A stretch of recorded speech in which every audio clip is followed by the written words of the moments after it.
দুদিন ধরে আমরা একটা নিউজ দেখছি যে 20,000 কোটি টাকা ছাপানো হয়েছে। আমি একটাই অনুরোধ করবো, আপনারা জানেন যে আমাদের রেটিং এ কান্ট্রি রেটিং কিছুটা নিচে নেমে গেছে।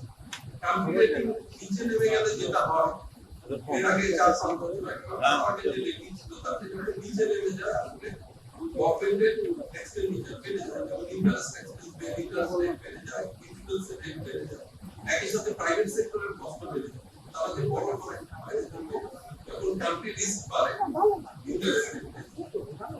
সো এই রেটিংটা নির্ভর করে কোয়ান্টিটেটিভ ফ্যাক্টর, যেগুলো আমাদের পারফরম্যান্সের উপরে নির্ভর করে, একই সাথে আবার কিছু কোয়ালিটেটিভ ফ্যাক্টর উপরে নির্ভর করে। সো আমাদের এই যে নিউজগুলো অনেক সময় কোয়ালিটেটিভ ফ্যাক্টর আমাদের খুব ইম্প্যাক্ট করে, তারা এটাকে ছুটি করে করে যে নিউজটা আসছে, নিউজটা কোনোভাবেই সত্য এবং এটা করে যেই বলা হয়েছে যে টাকার কথা বলা হয়েছে 20,000 কোটি টাকা ছাপানো হয়েছে, এর কোনো আসলে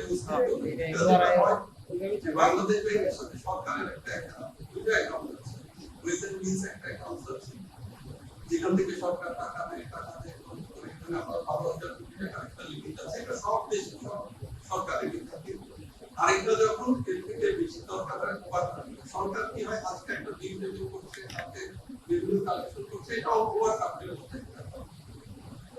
আমরা যদি 17 ফেব্রুয়ারি 2024 যখন এই সরকার দায়িত্ব গ্রহণ করে, তখন ওয়েস্টার্ন মিলসের ব্যালেন্স ছিল 17,590।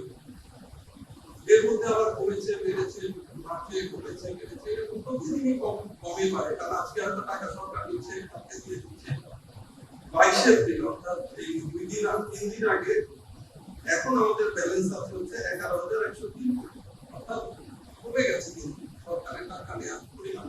এটা আবার বাড়তে পারে না, আবার কমে যাবে, এটা একটা নরমাল ট্রানজাকশন। সেখানে এমন না যে আমি টাকা ছাপাচ্ছি আবার পরের দিন টাকা এনে টাকা পুড়িয়ে দিচ্ছি, তা না। এটা একটা ওভারড্রাফট অ্যাকাউন্ট, একটা আমার মনে হয় যে আপনাদের সব এটা আমাদের রেটিং এর কিন্তু ইম্প্যাক্ট করছে।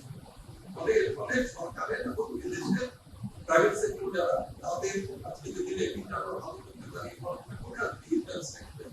এই আমাদের ইন্স্যুরেন্স এক্সপেন্স, এই হচ্ছে মোটামুটি ন্যাশনাল লেভেল সায়েন্স সম্পর্কে ন্যাশনাল লেভেল সায়েন্স একটা করা আলোচনা